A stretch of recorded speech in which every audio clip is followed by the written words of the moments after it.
పరిశీలించడానికి సిద్ధపడుచుండగా, నా జ్ఞానం నా శక్తి చాలదు కనుక మీ జ్ఞానాన్ని మీ శక్తిని నాకు తోడుగా ఉంచి నీ అమూల్యమైన మాటల చేత మా హృదయాన్ని భద్రపరచమని, నీ మనసును తెలుసుకునేటువంటి గొప్ప భాగ్యాన్ని మాకు అనుగ్రహించమని క్రీస్తు పేరిట ఈ ప్రార్థన అడుగుచున్నాను కన్న తండ్రి, ఆమేన్.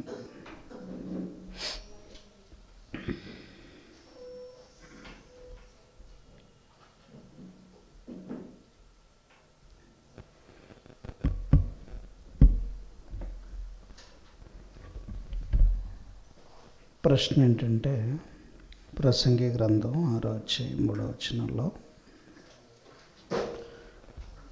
తగిన రీతిగా సమాధి చేయబడటం అంటే ఏంటి? ఇది ప్రశ్న.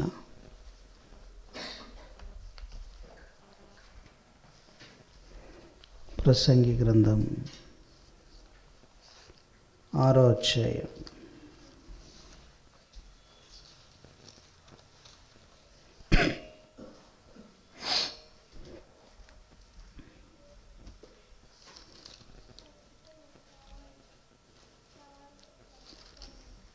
3వ వచనాన్ని పరిశీలించినట్లయితే,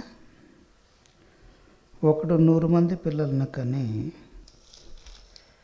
దీర్ఘాయుష్మంతుడై చిరకాలము జీవించినను అతడు సుఖానుభవము నెరుగకయు తగిన రీతిని సమాధి చేయబడకయు నుండిన ఎడల వాని గతి కంటే పడిపోయిన పిండము యొక్క గతి మేలని నేను అనుకొనుచున్నాను. అది లేమిడిలో నుండి వచ్చి చీకటిలోనికి పోవును, దాని పేరు చీకటి చేత కమ్మబడెను. అది సూర్యుని చూచినది కాదు, ఏ సంగతి దానికి తెలియదు. అతని గతి కంటే దాని గతి నెమ్మది కలది. ఈ చదవబడిన వాక్యభాగం, ఈ వాక్యభాగాన్ని జాగ్రత్తగా పరిశీలించగలిగితే, ఇక్కడ వ్రాయించిన సందర్భంలో ఇద్దరు వ్యక్తులను పోలుస్తూ మాట్లాడుతున్నాడు.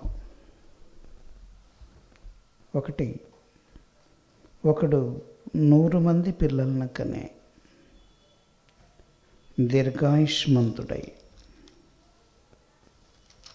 సుఖానుభవము నెరుగకయు తగిన రీతిగా సమాధి చేయబడకయు నుండిన ఎడల. అంటే ఒక వ్యక్తికి, ఈ ఫ్యాన్ వేయండి, 100 మంది పిల్లలుండి దీర్ఘాయుష్మంతుడై, 100 మంది పిల్లలు ఉన్నారు, అతడు దీర్ఘాయుష్మంతుడిగా బ్రతికాడు. అయినా తగిన రీతిగా సమాధి చేయబడక ఉండిన ఎడల అన్నాడు. ఇంకొక వ్యక్తి గురించి మాట్లాడుతూ పడిపోయిన పిండము యొక్క గతి అనని ఇంకొక సందర్భాన్ని మాట్లాడాడు. పడిపోయిన పిండం అంటే ఆల్రెడీ దేవుని దగ్గర నుంచి ఆత్మ బయలుదేరి వచ్చిన తర్వాతే అది పిండంగా మారుతుంది. తల్లి గర్భంలో నుంచి పిండం అనేది రిలీజ్ అవ్వదు. తల్లి గర్భంలో రిలీజ్ అయ్యేది అండం. అది దేవునిలో నుండి ఆత్మ బయలుదేరి ఏ స్త్రీ గర్భంలోనికైతే ప్రవేశిస్తుందో అప్పుడు మాత్రమే ఫలదీకరణం జరుగుతుంది. అప్పటి వరకు ఫలదీకరణం అనేది జరగదు. భార్యాభర్తలు ఎన్నిసార్లు వాళ్ళు ఏక శరీరంగా మారినా, తండ్రిలో నుండి శుక్రకణాలు, తల్లిలో నుండి అండం అనేది విడుదలైనా అవి మరలా బహిర్భూమిలోనికి వెళ్ళిపోతాయి, పిండంగా వెళ్ళవు, అండంగానే వెళతాయి. అప్పుడు పిండం అనే పదం అక్కడ సరిపోదు. దాన్నే ఆడవాళ్ళు పీరియడ్స్ వచ్చాయి అనే పదాన్ని వాడతారు. అంటే అండం అనేది తల్లి గర్భంలో నుండి బహిర్భూమిలోనికి వెళ్ళిపోవాలి. అది అలా వెళ్ళిపోతూ ఉంటుంది. అది దాని పని. ఫలదీకరణం చెందుతుందేమో, ఒకవేళ చెందినప్పుడు అది అండంగా మారుతుందేమో, మారినప్పుడు అది బయటికి వెళ్ళదు కనుక దానికోసమనే భోజనం రెడీ అయి ఉంటుంది అక్కడ. అదే బ్లడ్. ఫలదీకరణం చెంది ఉంటే ఆ బ్లడ్ అక్కడే ఉండిపోతుంది, బయటికి రాదు. దాన్నే నెల తప్పారు అంటారు. నెల తప్పటం అంటే అక్కడేదో జరిగిందని కాదు అర్థం. ఫలదీకరణం చెందిన అండం.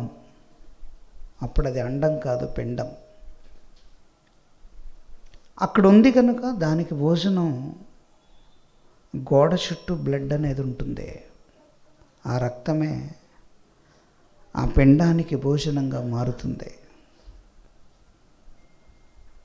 అది 9 మాసాలు అలా గర్భంలో ఉండాలి. అప్పుడు ఆ రూపం అనేది నిర్మాణం అవుతుంది కనుక ఆ నిర్మాణమయ్యే రూపానికి భోజనం చేసే శక్తి దానికి ఉండదు కనుక, దాని అవయవాలు అంతగా ఇంకా నిర్మించబడలేదు కనుక తల్లి యొక్క రక్తమే ఆ పిండానికి భోజనంగా మారుతుంది. అందువలన గర్భం అనేది దాల్చారు లేదా పిండంగా మారింది అనగానే ఆడవాళ్ళకు మెనోపాజ్ ఆగిపోతుంది.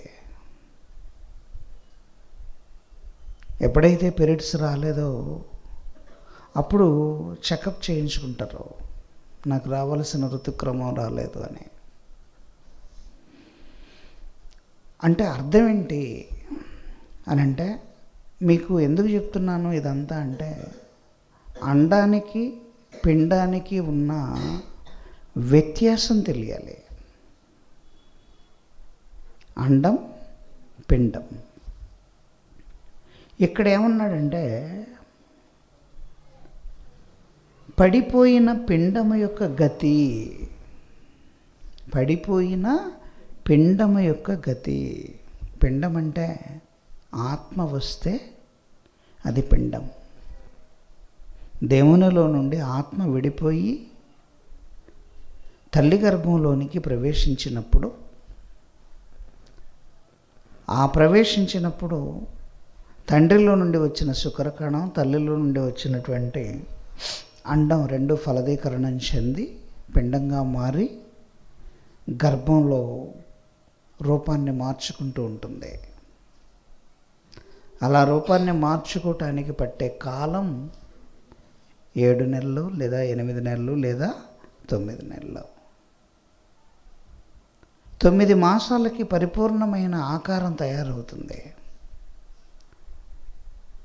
అప్పుడు జననం అన్న పదం వస్తుంది. కానీ ఇక్కడ ఎలా పోల్చాడు అంటే, ఒకడు దీర్ఘాయుష్మంతుడే 100 మంది పిల్లలను కన్నాడు, దీర్ఘాయుష్మంతుడుగా ఉన్నాడు, చిరకాలం జీవించాడు. ఈ చిరకాలంలో ఎన్నో బాధలు, వేదనలు అన్నీ కలిగాయి. ఇవ్వబడిన ఆయుష్కాలం 100 ఏళ్ళు ఆయుష్ ఇస్తే 100 ఏళ్ళు బ్రతికాడు. పిల్లలను కూడా పిల్లల్ని ఒక 100 మందిని దాకా కన్నాడు. సో ఇతడు గతి కంటే మరి ఒకని గతి మేలు అన్నాడు. ఈ మరి ఒకడు ఎవరు అనంటే, ఇంకా జన్మను ఇవ్వకుండానే రూపం అనేది గర్భంలో తయారవ్వకుండానే 3 మాసాలకు, 2 మాసాలకు, 4 మాసాలకు అబార్షన్ రూపంలో ఒక్కోసారి పిండం పడిపోతూ ఉంటుంది. అలా పడిపోయిన పిండం యొక్క గతి మేలు. అది చీకటిలో నుంచి వస్తుంది, లేమిడిలో నుండి వచ్చింది, అంటే ఉమ్మనీరులో ఉంటుంది. ఫుల్ వాటర్, టాప్ ఒక లేయరు, ఆ లేయర్ మధ్యలో వాటరు, ఆ వాటర్లోనే ఆ బాడీ తయారవుతూ ఉంటుంది. అది అలా పడిపోవటం మేలు అన్నాడు. ఇక్కడేమో తగిన రీతిగా సమాధి చెయ్యబడలేదు గనుక ఇతని కంటే అతడు మేలు అన్నాడు. ఇక్కడ మనకు అర్థం కావాల్సిన విషయం ఏంటంటే, తగిన రీతిగా సమాధి చెయ్యబడకయు అంటే అర్థం ఏంటి? తగిన రీతిలో సమాధి చేయబడటం అంటే గంధపు చెక్కలు తీసుకొచ్చి కాలవల, గంధపు చెక్కలు తెచ్చి కాలవల, సుగంధ ద్రవ్యాలతో భద్రపరచాలా, రాతి సమాధిని తొలిపించాలా, లేక సమాధి కార్యక్రమాలన్నీ ప్రాపర్గా చేయాలా? లక్షలు ఖర్చు పెట్టి సమాధి కార్యక్రమాన్ని చేస్తే అది తగిన రీతిగా సమాధి చేయబడటమా? చాలామంది అలాగే అనుకుంటూ ఉంటారు. తగిన రీతిగా సమాధి చెయ్యబడకయో అంటే, ఇప్పుడు మీరు మళ్ళా నేను మీకు క్రాస్ ఎగ్జామిన్ చేస్తాను. లాజరు చనిపోయి పరదేశికి వెళ్ళాడు. లాజరు ఫ్యామిలీ గురించి ఎక్కడ వ్రాయలేదు. లాజరు ఫ్యామిలీ గురించి ఎక్కడ ప్రస్తావించలేదు. ఆ లాజరు అనగానే మరియా మార్తల లాజరు అనుకుంటారు అందరూ, కానీ ఆయన మరియా మార్తల లాజరు కాదు. ఎందుకు కాదు అని అంటే, అక్కడ మోషే ఏలియాలు ఉన్నారు. లూకాసు వార్త 16వ అధ్యాయంలో మాట్లాడుతూ, లూకాసు వార్త 16వ అధ్యాయంలో మాట్లాడుతూ ఏమన్నాడో ఒకసారి చూడగలిగితే, అక్కడ వ్రాయబడిన మాటను జాగ్రత్తగా చూడగలిగితే ఒక పదాన్ని ప్రయోగిస్తాడు. 29 అందుకు అబ్రహాము వారి యొద్ద మోషేయు ప్రవక్తలను ఉన్నారు, వారి మాటలు వినవలెనని. అక్కడ మోషే ప్రవక్తలు ఉన్నారు.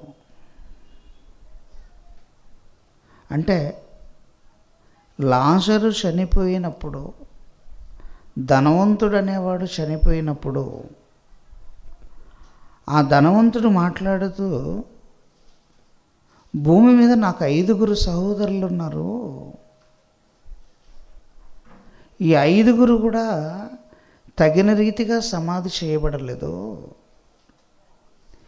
నేను తగిన రీతిగా సమాధి చేయబడలేదు, నా దగ్గర డబ్బులున్నాయి,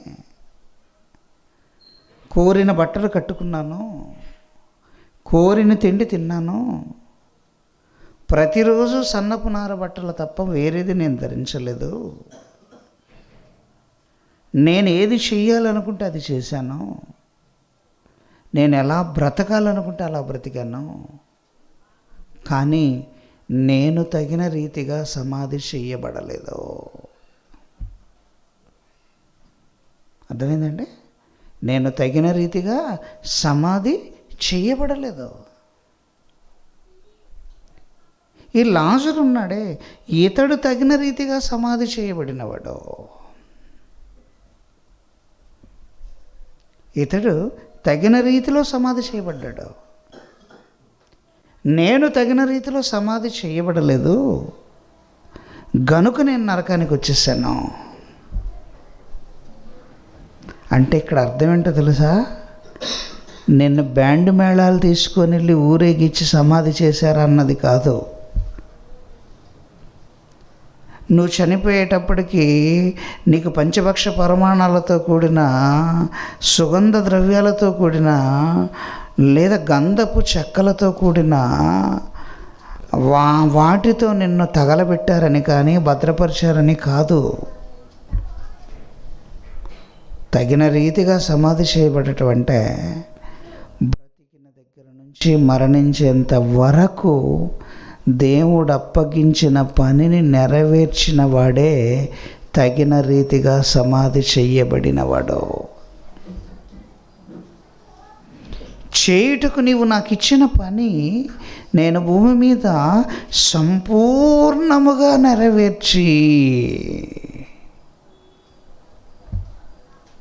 ఆలోచించారా మీరు? యోహాను సువార్త 17వ అధ్యాయం. యోహాను సువార్త 17వ అధ్యాయం జాగ్రత్తగా చూడగలిగితే అక్కడ వ్రాయబడిన మాట, చేయుటకు నీవు నాకు ఇచ్చిన పని నేను సంపూర్ణముగా నెరవేర్చి భూమి మీద నిన్ను మహిమపరిచితిని. ఇది లాజరు చేశాడు. లాజరు కూడా ఏం చేశాడు? చేయుటకు తనకిచ్చిన పని ఏంటి?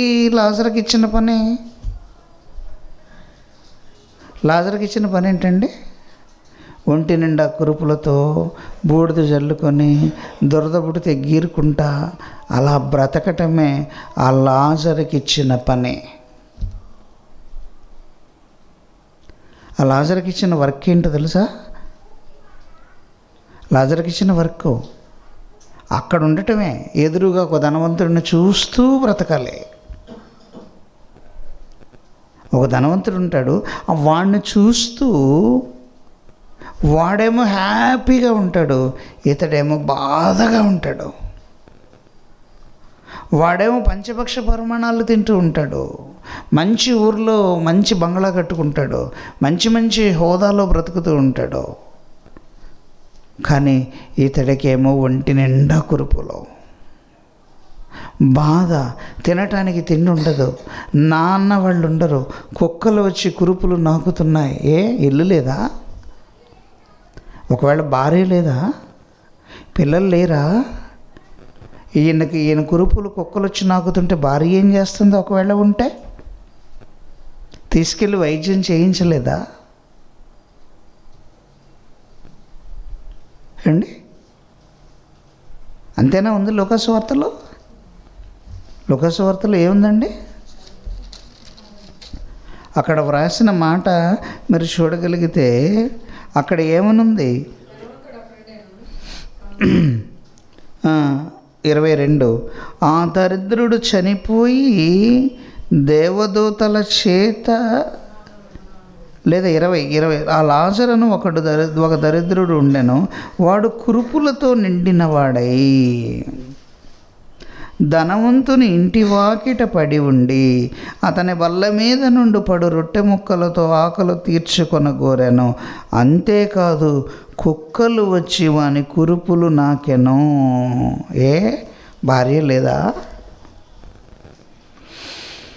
పిల్లలు లేరా? భార్య పిల్లలు లేరా? కుక్కలు వచ్చి కురుపులు నాకుతున్నాయి అని అంటే ఆ కురుపులు నాకగలిగిన స్థితిలో తను ఉన్నాడు. కానీ రొట్టె ముక్క ఒక్కటి దొరికితే చాలు అనుకుంటున్నాడు. రొట్టె ముక్క ఒకటి దొరికితే నాకు చాలు, నా జీవితానికి ఇదే 10,000 అని ఉన్నదానితో తృప్తి పడుతూ, లేని దానికోసం ఆరాటపడకుండా ఉన్నదానితో తృప్తి పడుతూ ఇచ్చిన పనిని సంపూర్ణంగా నెరవేర్చటమే తగిన రీతిగా సమాధి చెయ్యబడటం. ఈరోజు మనిషి ఎలా ఉన్నాడంటే లేచిన దగ్గర నుంచి ప్రాకులాట. ఏం చేయాలి, అది చేయాలి, ఇది చేయాలి, ఇది చేయాలి, అది చేయాలి.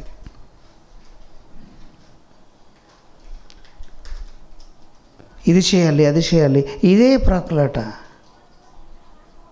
ఏదో ఒకటి చేయాలి, ఏదో ఒకటి చేయాలి, లేకపోతే కష్టం. కుటుంబాన్ని పోషించడం కష్టం. దానికోసం ప్రేయర్ మానేయాలి, సంపాదన మీద దృష్టి పెట్టాలి, ఏం చేస్తే డబ్బులు వస్తాయని ఆలోచించాలి. ఖాళీ దొరికినప్పుడు వెళ్ళాలి, ముందు సంపాదన మీద ప్రాధాన్యత పెట్టాలి. మనిషి లేచిన దగ్గర నుంచి ఇలాగే ఆలోచిస్తాడు, కానీ దేవుని పని ఏమన్నా ఉందా, ఉంటే ఎలా చేయాలి, ఏం చేయాలి. ఈరోజు ఇంతవరకు శనివారం అండి, బాకలు కట్టాలి ఇంటి దగ్గర, కానీ ఇంతవరకు ఎవరు మూమెంట్ లేదు, ఎవరికి శ్రద్ధ లేదు. ఆ వచ్చిన దిలీపు అందుబాటులో లేడు, వీళ్ళు ఎవరో అందుబాటులో లేరు. ఎవరికి గుర్తుంటుందండి దేవుని పని? ఎవరికి గుర్తుండేది? ఎవరైతే దేవుని పనిని గుర్తుపెట్టుకుని క్రమంగా మర్యాదగా భయంతో చేస్తారో, బాధ్యతతో కూడిన భయం లేదా భయముతో కూడిన బాధ్యత, ఇది తగిన రీతిగా సమాధి చేయబడటం అంటే. అందుకని అన్నాడు, చేయుటకు నీవు నాకు ఇచ్చిన పని,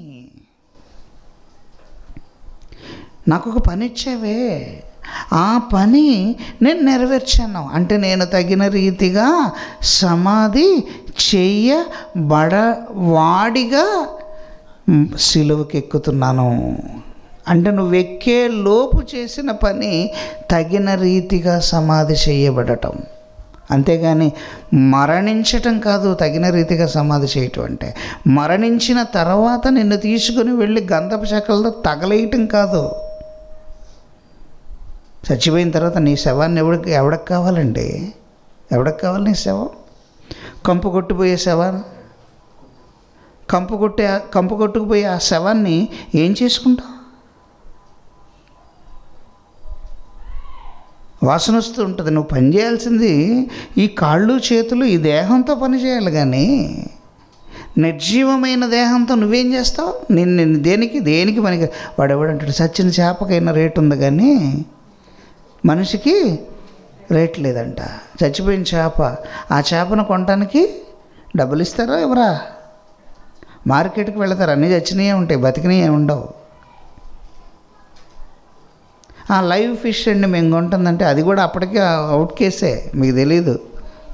దానికి కోమాలో ఇప్పుడు కనుక చచ్చిపోయినోడు కనుక వెంటిలేటర్ పెడతారే, చచ్చిపోయిన వ్యక్తికి వెంటిలేటర్ పెడితే ఏమైంది? కడుపు ఎగురుతూ ఉంటుందా ఉండదా? చనిపోయిన వ్యక్తి వెంటిలేటర్ పెట్టారనుకోండి, ఏమైతే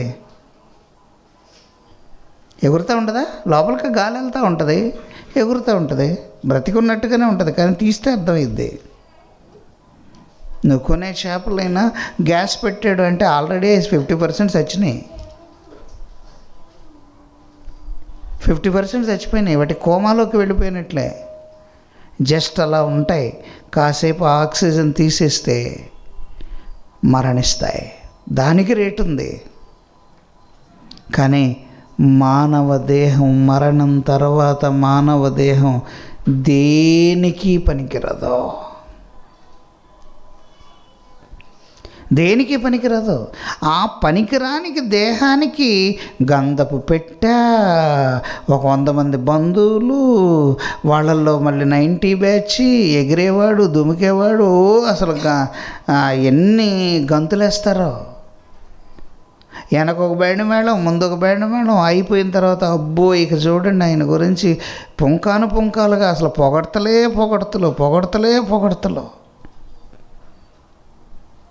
ఏమండి, మళ్ళీ బండ మీద క్రీస్తునందు మృతులు ధన్యులు, దానికి ఒక పాలరాయి మందిరం, పైన ఒక కప్పు, సంవత్సరానికి ఒకసారి క్లీనింగు. దేనికి? కుళ్ళిపోయిన దేహానికండి. చెదలు పట్టి మట్టిలో కలిసిపోయిన ఆ మన్నుకి మన్నుకి అసలైన లేడు, అసలైన ఎప్పుడో వెళ్ళిపోయాడు. ఇక్కడ తగిన రీతిగా సమాధి చేయబడటం అనగానే దేహానికి కాదు, నీ ఆత్మను నువ్వు సిద్ధపరిచి తండ్రికి అప్పగిస్తే నీ జీవితం తగిన రీతిగా సమాధి చేయబడినది. అంటే పని పూర్తయింది, విశ్రాంతిలోనికి నేను వెళుతున్నాను. నేను విశ్రాంతిలోనికి వెళుతున్నాను. నా పని చక్కగా నెరవేర్చాను. నేను చేయవలసిన పని నేను చక్కగా నెరవేర్చాను. అందుకనే ఇక్కడ 17 యోహాను సువార్త 17 అధ్యాయము 4వ వచనాన్ని చూడగలిగితే, చేయుటకు నీవు నాకు ఇచ్చిన పని నేను సంపూర్ణముగా నెరవేర్చి భూమి మీద నిన్ను మహిమపరిచితిని. భూమి మీద నిన్ను మహిమపరిచితిని. నేను నాకు ఇచ్చేవే ఒక పని, అక్కడి నుంచి దింపావు. అప్పటి వరకు పరవాసిగా హ్యాపీగా ఉన్న నన్ను భూమి మీదకి ప్రవేశపెట్టావు. మరియా అనే ఒక కన్య గర్భంలోనికి నన్ను ప్రవేశపెట్టావు. అక్కడ నేను పిండంగా మారాను. 9 మాసాలు గర్భంలో ఉన్నాను. 9 మాసాల తర్వాత సైలెంట్లో పెట్టండి ఫోన్లో. 9 మాసాల గర్భంలో ఉన్నాను. 9 మాసాలు గర్భంలో ఉన్న తర్వాత ఇదిగో నేను భూమి మీదకి వచ్చేసాను. భూమి మీదకి వచ్చి ఇది 12 ఏళ్ల వరకు నా తల్లిదండ్రులతో పాటు నేను హ్యాపీగా ఉన్నాను. ఆ తర్వాత దేవాలయంలో యాజకుల మధ్య కూర్చున్నాను. అనేక ప్రశ్నలు అడిగాను, అనేక విషయాలు నేర్చుకున్నాను. 30 ఏళ్ళు వచ్చాయి, నేను బోధింపు మొదలుపెట్టాను. 33 ఏళ్ళు వచ్చాయి, మరణానికి నన్ను అప్పగించావు. సిలువలో నా ప్రాణాన్ని పెట్టేంత వరకు నేను మాట్లాడుతూనే ఉన్నాను. చివరికి 3 గంటలకు నా ప్రాణం బయటికి వెళ్ళిపోయింది. 3 గంటల తర్వాత చేసిన కార్యక్రమానికి వాల్యూ లేదు. 3 గంటల వరకు మాత్రమే చేసిన కార్యక్రమానికి వాల్యూ ఉంది. పుట్టిన దగ్గర నుంచి పోయేంత వరకు నువ్వు ఏ పని అయితే చేస్తావో దానికి విలువ ఉంది. అది వ్యర్థం కాని పని, వ్యర్థం కాని పని.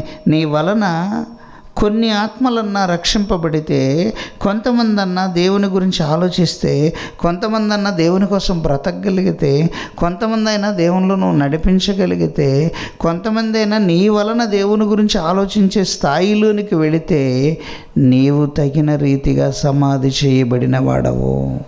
నీ మట్టుకు నువ్వు 100 మంది పిల్లలను కానీ 10 బంగ్లాలు కట్టి ఒక 100 కోట్ల ఆస్తి సంపాదించి ఉదయం నుంచి సాయంత్రం వరకు నీ భార్య పిల్లల కోసం కష్టపడి, సంవత్సరంలో ఒకసారి చర్చికి వెళ్ళి, వారానికి ఒకసారి చర్చికి వెళ్ళి, ఏదో మమ అని జేబులో ఉన్న చిల్లర చందా డబ్బాలో వేసి, నా అంత భక్తిపరుడు లేడు, నా అంత నీతిమంతుడు లేడు అని అంటే నీవు తగిన రీతిగా సమాధి చేయబడిన వాడవు కాదు. లాజరు అలాగే ఉన్నాడు.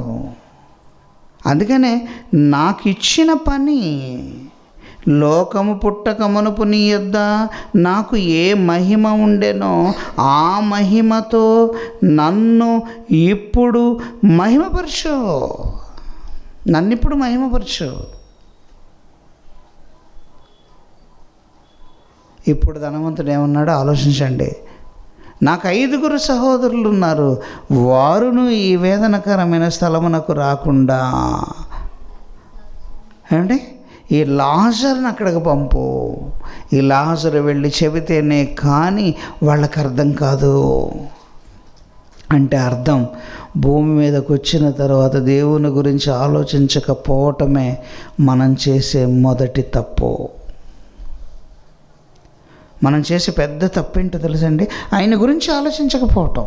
నువ్వు వచ్చింది దేనికి, పుట్టింది దేనికి, పెరిగింది దేనికి, 20 ఏళ్ళు ఎందుకు నీకు ఇచ్చాడు, 25 ఏళ్ళు నీకు ఎందుకు ఇచ్చాడు, 25 ఏళ్ల తర్వాత నీకు సహభాగస్వామిని ఎందుకు ఇచ్చాడు, వాళ్ళిద్దరికి ద్వారా నీకు పిల్లల్ని ఎందుకు ఇచ్చాడు, ఆ పిల్లలను పెద్దవాళ్ళగా నిన్ను పెంచేటువంటి శక్తి సామర్థ్యాలు నీకు ఎందుకు ఇచ్చాడు, ముదిమి వచ్చే వరకు నిన్ను ఎందుకు పెంచాడు, ఎందుకు పెంచాడు పిల్లల గంటనుక. పంది కూడా కంటుంది పిల్లల్ని. బజార్లో పంది కూడా కనిద్దండి పిల్లల్ని. కుక్కలు కూడా కంటాయి పిల్లల్ని. కుక్కలు పిల్లల్ని కంటాయి, పందులు పిల్లల్ని కంటాయి, ప్రతి జంతువు పిల్లల్ని కనిద్ది. మరి మనిషికి జంతువుకి తేడా లేదా? అదన్నా వచ్చిన పని పూర్తి చేస్తుందండి. దానికి ఒక పని ఉంది. మానవ వ్యర్థాలన్నిటినీ క్లీన్ చేసే పని మున్సిపాలిటీ బాధ్యత పందికి ఇచ్చాడు. నీ మలమే దానికి భోజనం. కాయలు, కూరలు, ఆకుకూరలు తినదది. నీలో నుంచి వచ్చిన వ్యర్థాన్ని తినదే. దాంతోనే బ్రతికిద్దే. ప్రకృతి పర్యావరణాన్ని కాపాడిద్దే. రాబందులు అనేవి ఉన్నాయి. ఆ రాబందులు, ఒక్క రాబందు కనుక నీకు దొరికితే, ఆ రాబందు పలానా చోటు ఉందని చెబితే, ఆ రాబందు ఉందని నువ్వు చెప్పినందుకు గవర్నమెంట్ నీకు అవార్డు ఇవ్వడానికి సిద్ధంగా ఉంది. తెలుసా మీకు? ఆ రాబందు ఉందని చెబితే చాలు, నీకు డబ్బులు ఇవ్వటానికి సిద్ధంగా ఉంది. కారణం ఎందుకు తెలుసా? సమతుల్యాన్ని కాపాడే పనిలో రాబందు ఉంది. దానికి ఎలాంటి మాంసం కావాలా?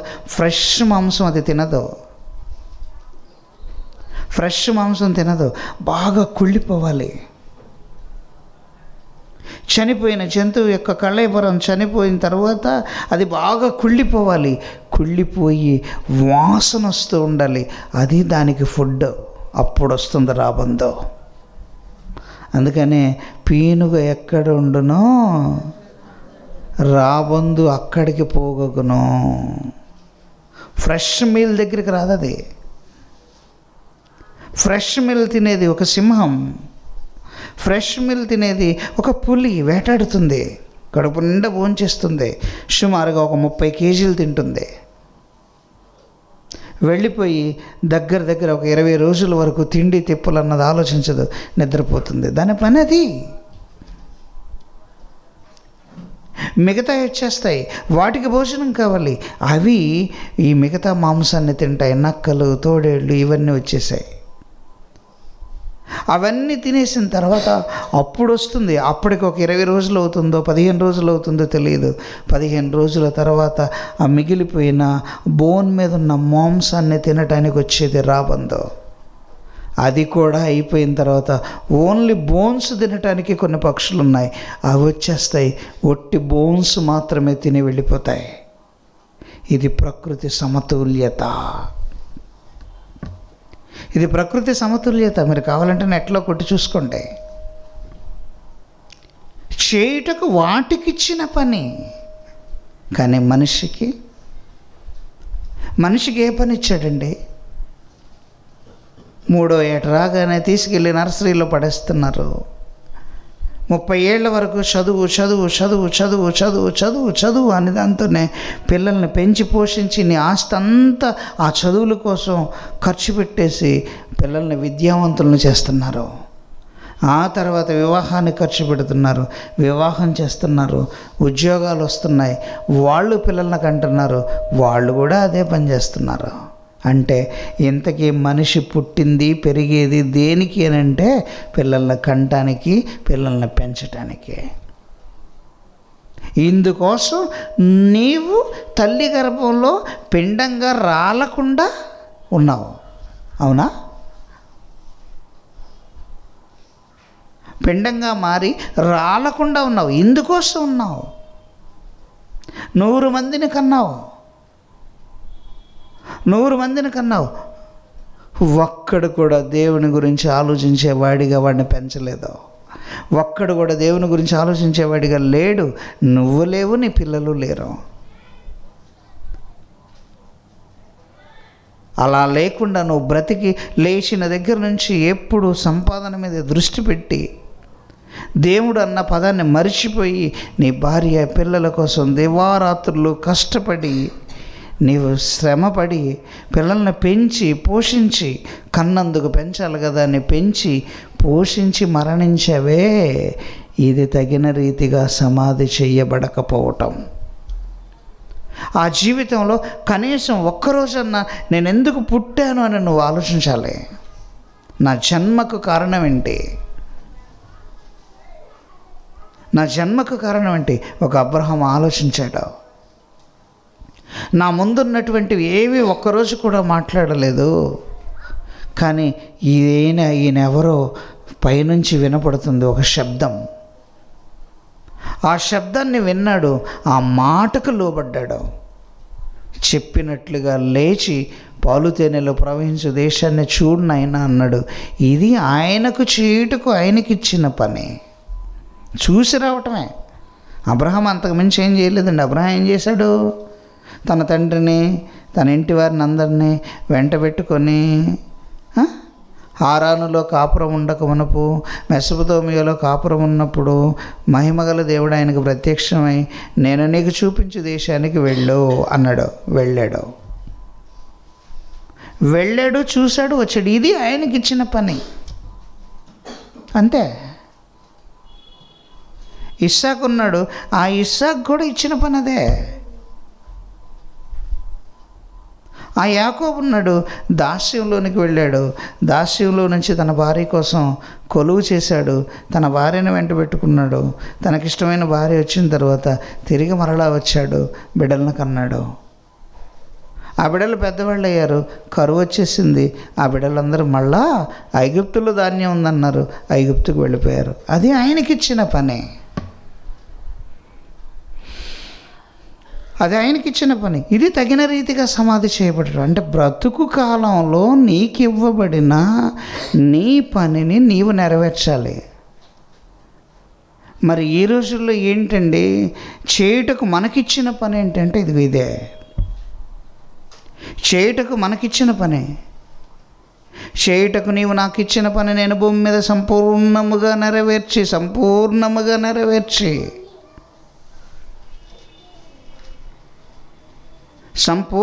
నెరవేర్చి అంటే దేవుడు నాకు ఇచ్చిన పని నెరవేర్చాలి. అలా నెరవేర్చడానికి నువ్వు బ్రతకాలి.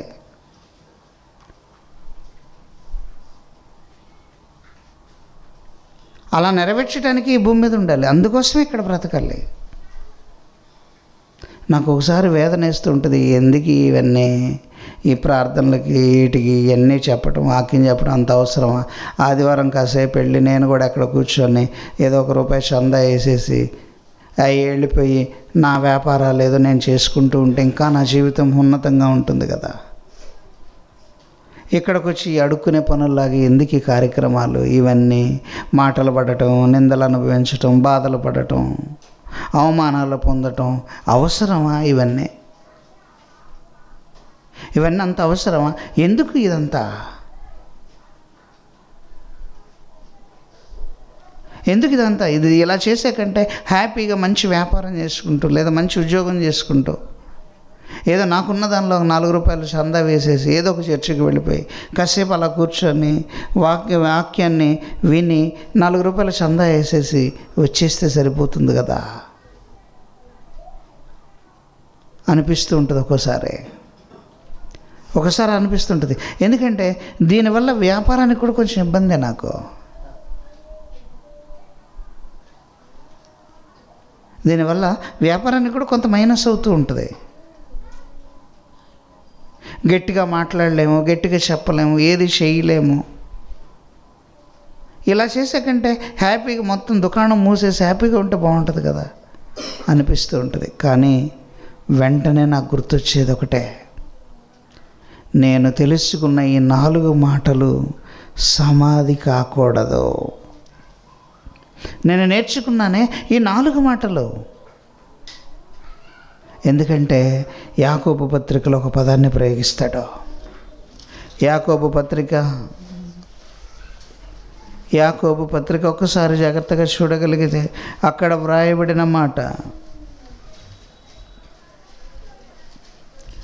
మొదటి అధ్యాయం 17వ వచనం, శ్రేష్టమైన ప్రతి ఈవియు సంపూర్ణమైన ప్రతి వరమును పరసంబంధమైనదై జ్యోతిర్మయుడగు తండ్రి యొద్ద నుండి వచ్చును. శ్రేష్టమైన ప్రతి ఈవియు సంపూర్ణమైన ప్రతి వరమును పరసంబంధమైనదై. ఈ ఉన్నతమైన మాటలన్నీ ఎక్కడి నుంచి వస్తాయండి? ఎక్కడి నుంచి వస్తాయి? ఎవరు నేర్పిస్తే వస్తాయి, ఎవరు చెబితే వస్తాయి. ఇవన్నీ ఎక్కడి నుంచి వస్తున్నాయనంటే, శ్రేష్టమైన ప్రతివి సంపూర్ణమైన ప్రతి వరము పరసంబంధమైనదై జ్యోతిర్మయుడగు తండ్రి యొద్ద నుండి వచ్చును. ఆయన యందు ఏ చంచలత్వమైనను గమనాగమనమున వలన కలుగు ఏ ఛాయ అయినను లేదు. తాను సృష్టించిన వాటిలో మనము ప్రథమ ఫలముగా ఉండునట్లు. మనం ఎలా ఉండాలంట? ప్రథమ ఫలముగా. ప్రథమ ఫలం అంటే అర్థం ఏంటో తెలుసండి? తండ్రి ఇష్టాన్ని నెరవేర్చటమే పిల్లల బాధ్యత. నీ తండ్రికి ఏది ఇష్టమో అది నువ్వు నెరవేర్చాలి. ఇప్పుడు పరలోకమందున్న తండ్రికి ఏది ఇష్టమో అది నేను నెరవేర్చాలి. మా నాన్నకి ఇష్టం ఉన్నది కాదు నేను నెరవేర్చటం. శరీర సంబంధమైన తండ్రులకు ఉన్న ఇష్టాన్ని కాదు నెరవేర్చటం. శరీర సంబంధమైన తండ్రులకు ఉన్న ఇష్టాన్ని నెరవేరిస్తే, శరీర సంబంధమైన భార్యలకు ఇష్టం ఉన్నదాన్ని నెరవేరిస్తే, శరీర సంబంధమైన పిల్లలకు ఇష్టం ఉన్నదాన్ని నెరవేరిస్తే నీవు తగిన రీతిగా సమాధి చెయ్యబడిన వాడవు కాదు. 100 మంది నువ్వు పిల్లలను కన్నావు, హ్యాపీగా నీ భార్య చెప్పినట్లు విన్నావు, నీ తల్లి చెప్పినట్లుగా విన్నావు, నీ తండ్రి చెప్పినట్లుగా ఉన్నావు, కానీ నీవు దేవుని చెప్పినట్లుగా నువ్వు వినలేదు. అందుకని యేసుక్రీస్తు వారు అంటాడు, అమ్మా నాతో మీకేం పని? నాతో మీకేంటి పని? నేను నా తండ్రి పనుల మీద ఉండవలనని మీరు ఎరుగురా? మీకు తెలియదా? లూకా సువార్త 2వ అధ్యాయంలో ఉంటుందన్నమాట. 2వ అధ్యాయం 49. 2వ అధ్యాయం 49వ వచనం.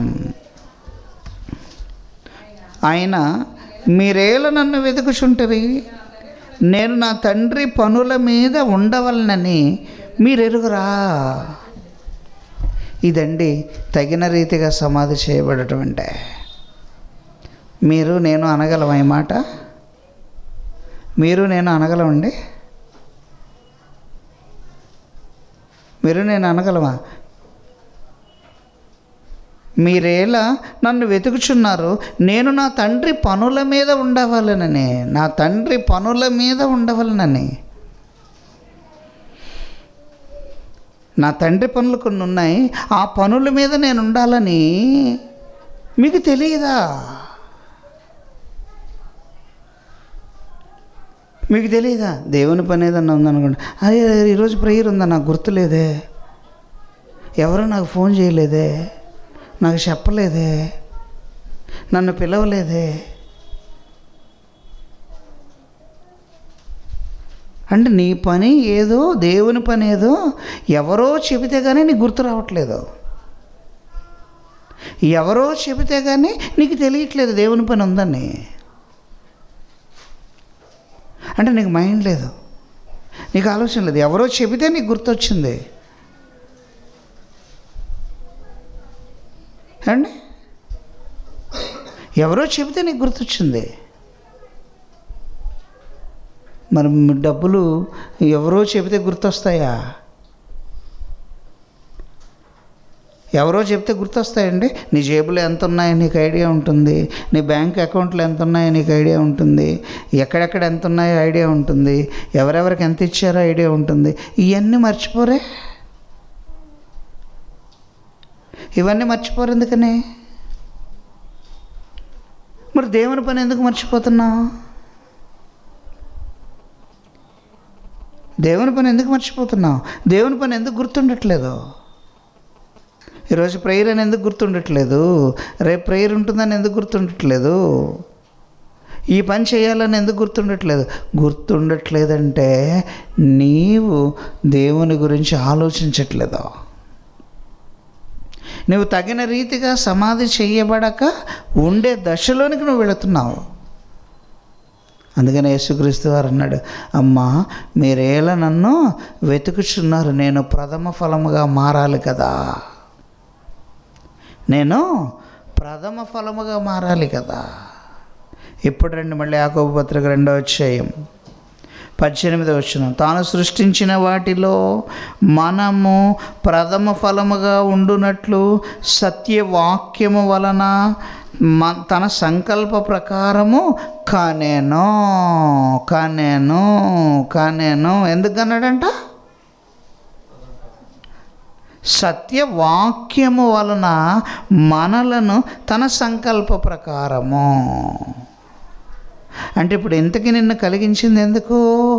వాక్యం, నువ్వు నీ ద్వారా దేవుని మాటలు సమాజంలోనికి చేరవేసేటువంటి దానిలో ఏదో ఒక పనిలో నువ్వు పాలిభాగం పొందేవాడిగా ఉండాలని దేవుడు అనుకున్నాడు. ఆ వరాన్ని నీకు ఇచ్చాడు. అది పాడే వరం కావచ్చు, పరిచర్య చేసే వరం కావచ్చు, మైకులు పెట్టే పని కావచ్చు, బాకాలు పెట్టే పని కావచ్చు, ఊడ్చే పని కావచ్చు, తుడిచే పని కావచ్చు, పాడే పని కావచ్చు, 10 రూపాయలు ఖర్చు పెట్టే పని కావచ్చు, లేదా 10 మందిని తీసుకొచ్చే పని కావచ్చు. ఏదో ఒకటి నీకు ఇచ్చాడు. అందులో నువ్వు ఏ పనిలో నువ్వు చేయగలవో నీవే ఆలోచించుకుని నిర్ణయం తీసుకోవాలి. నేను వాక్యం చెప్పలేను, కనీసం పాడగలను, పాడి దేవుణ్ణి మహింపరుస్తాను. లేదు, నేను పాడను లేను, వాక్యం చెప్పను లేను, కానీ 10 మందిని గ్యాదర్ చేయగలను. లేదు, ఇవి ఏవి చేయలేను, 10 రూపాయలు ఖర్చు పెట్టి మీటింగ్ పెట్టడానికి ఏర్పాట్లు చేయించగలను. అంటే ఏదో ఒక కార్యక్రమం నీ ద్వారా చేయగలిగితే నీవు ఆయనకు ప్రథమ ఫలము. తగిన రీతిగా సమాధి చేయబడిన వారి జాబితాలోనికి వెళ్ళిపోయావు గనుక నువ్వు ఇలా ఉండవు గనుక ఇబ్బంది లేదు. ఇలా లేకపోతే పడిపోయిన పిండం యొక్క గతి మేలు. ఏమండి, పిండంగా ఉన్నప్పుడు గర్భంలో నుంచి జారిపోయారండి. 1 నెల అయింది, గర్భంలోనికి వచ్చి నెల అయింది. 1 నెల రోజుల తర్వాత గర్భంలో నుంచి పిండం జారిపోయింది. పిండం జారిపోయిందని అంటే ఆత్మ గర్భంలోనికి వచ్చిందనా రాలేదనా? ఇప్పుడు ఈ ఆత్మ ఎక్కడికి వెళుతుంది? పరదేశికి వెళుతుందా, నరకానికి వెళుతుందా? ఇప్పుడు పిండం యొక్క గతి మేలు కాదా? జారిపోయిందండి. జారిపోయిన తర్వాత ఆ పిండం ఏమవుతుంది? చిన్న రక్తపు ముద్దగా మగిలిపోతుంది. ఆ రక్తపు ముద్దను ఏం చేస్తారు? తీసుకెళ్ళి మట్టిలో పాతేస్తారు, కప్పెట్టేస్తారు, బయట కప్పేస్తారు, మట్టిలో వేసేస్తారు. ఆత్మ ఎక్కడికి వెళ్ళిపోవాలి? మళ్ళీ తిరిగి దేవునిలో జాయిన్ అయిద్దా? ఒక్కసారి తండ్రిలో నుండి బయటకు వచ్చిన ఆత్మ ఎక్కడికి వెళ్ళాలి? వెళితే పరదేశంలో కన్నా వెళ్ళాలి, లేదా నరకానికన్నా వెళ్ళాలి. ఇప్పుడు 100 మంది పిల్లల కన్నా ఈ వీడే ఆత్మ ఎక్కడికి వెళ్ళాలి? వీడి ఆత్మ ఎక్కడికి వెళ్ళాలి? నిత్యాగ్నిలోనికి వెళ్ళాలి. ఎందుకంటే తగిన రీతిగా సమాధి చెయ్యబడలేదు కనుక.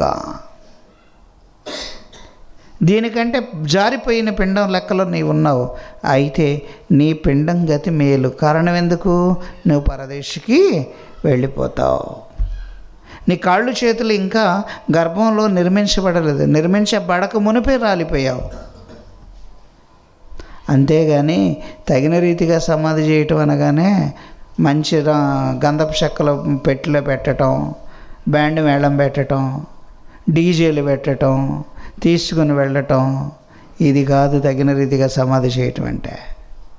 లేదా అనాథ శవంలాగా నువ్వు రోడ్డు పక్కన పడిపోయి ఉంటే ఏ మున్సిపాలిటీ వాళ్ళు వచ్చి నిన్ను తీసుకుని వెళితే అది కాదు సమాధి చేయబడటం అంటే.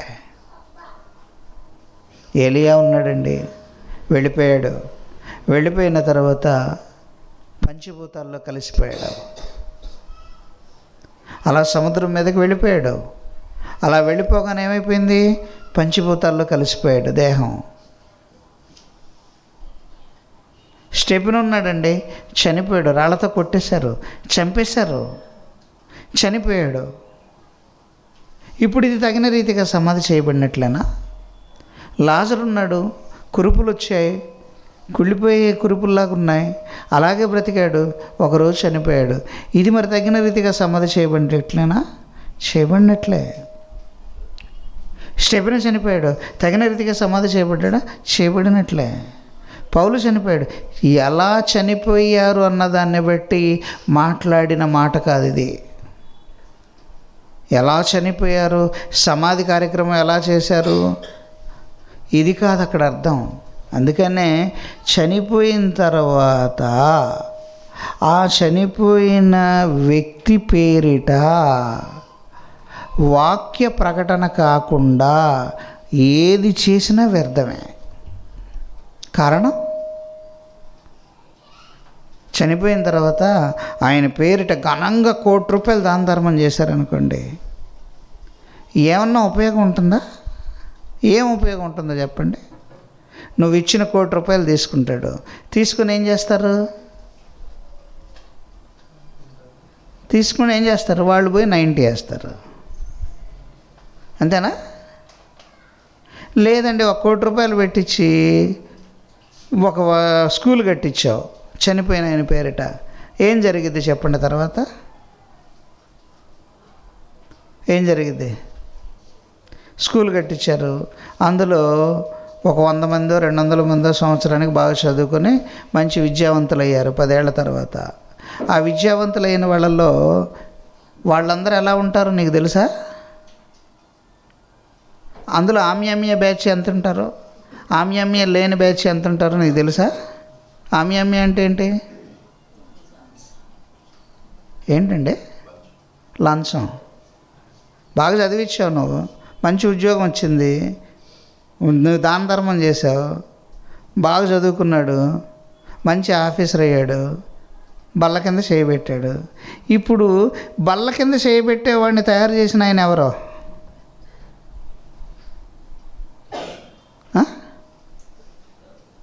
తయారు చేసిన ఆయన ఎవరండి?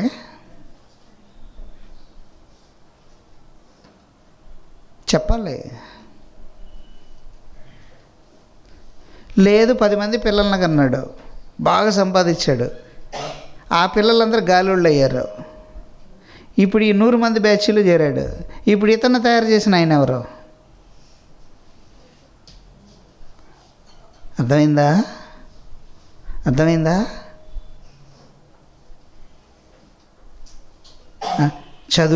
చదివించాలండి వాళ్ళు ప్రయోజకులు. 100లో ఎవరో 2 3 98 పోయేది ఇలాంటి బ్యాచ్. ఎవరో 1 2 ఉంటారు, వాళ్ళు కూడా ఎంతవరకు పర్ఫెక్ట్గా ఉంటారో తెలియదు. కానీ ఆ డబ్బులతో ఒక వాక్యాన్ని ప్రకటిస్తే, ఇదిగో ఇదే టైటిల్ ఇలా మాట్లాడామనుకోండి, ఒక్క హృదయం అన్న కదిలితే ఆ డబ్బులకు విలువ, ఒక వ్యక్తి ఆలోచిస్తాడు, ఆలోచించిన వ్యక్తి మరొకతన్ని ఆలోచింపచేస్తాడు. నిజమే కదా అనుకుంటాడు, మారాలి అనుకుంటాడు, మంచివారిగా మారతాడు, దేవుని కోసం బ్రతకాలి అనుకుంటాడు. నా మట్టుకైతే బ్రతుకుట క్రీస్తు, చావైతే లాభం అనే దశలోనికి వెళ్ళిపోతాడు. తద్వారా ఒక 10 మందిని దేవుని వైపు నడిపించడానికి సిద్ధపడతాడు.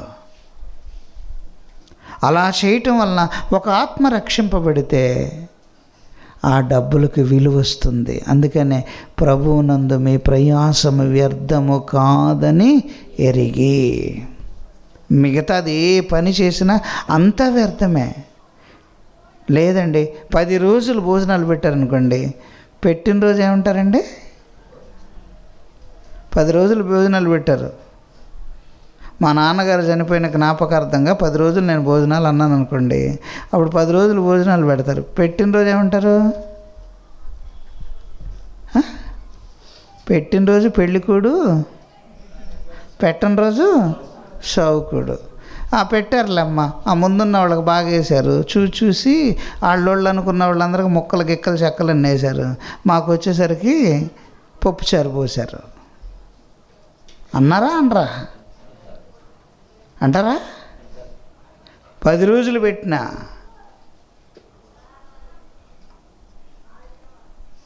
మనిషి ఇలా ఉంటాడండి. మనిషిలాగే ఉంటాడు, ఏ మార్పు రాదు. అందుకనే వ్యర్థము వ్యర్థము వ్యర్థము, సూర్యుని క్రింద నరుడు పడు పాట్లన్నీ వ్యర్థమే. ఒకడు గాలికి ప్రయాసపడినట్లే,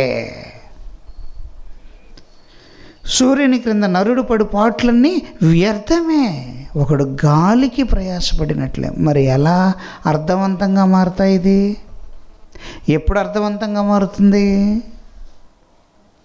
ప్రభువునందు మీ ప్రయాసము వ్యర్థము కాదని ఎరిగి. అంటే నీవు దేవుని కోసం ప్రయాసపడే ఏ ప్రయాస అయినా అది వ్యర్థం కాదు. దేవుని కోసం కష్టపడండి, ఒక ఆత్మను రక్షించడానికి కష్టపడండి.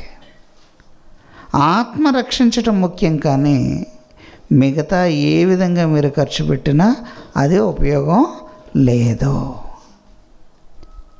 అందుకని ఇప్పుడు చెప్పండి, తగిన రీతిగా సమాధి చేయబడటం అంటే ఏంటి? తగిన రీతిగా సమాధి చేయబడటం అంటే ఏంటి? నీకు దేవుడిచ్చిన పని నెరవేర్చటమే తగిన రీతిగా సమాధి చేయబడటం. దేవుడిచ్చిన పని నెరవేర్చకుండా నీ ఇష్టం వచ్చినట్లు నువ్వు బ్రతికితే అది తగిన రీతిగా సమాధి చేయబడటం కాదు. ధనవంతుడు తనకిష్టం వచ్చినట్లు బ్రతికాడు, తగిన రీతిగా సమాధి చేయబడకుండా చనిపోయాడు. అంటే అక్కడ బ్యాండ్ మేళాలు పెట్టలేదా? ఎందుకు పెట్టుంటాడు? బ్రహ్మాండంగా పెట్టుంటాడు. ఎందుకంటే వాడు ధనవంతుడు, బాగా సుఖపడుతున్నాడు. అలాంటి వ్యక్తికి ఇంకా ఎంత చక్కగా జరిగి ఉండాలి. కానీ అక్కడ అది కాదు అర్థం.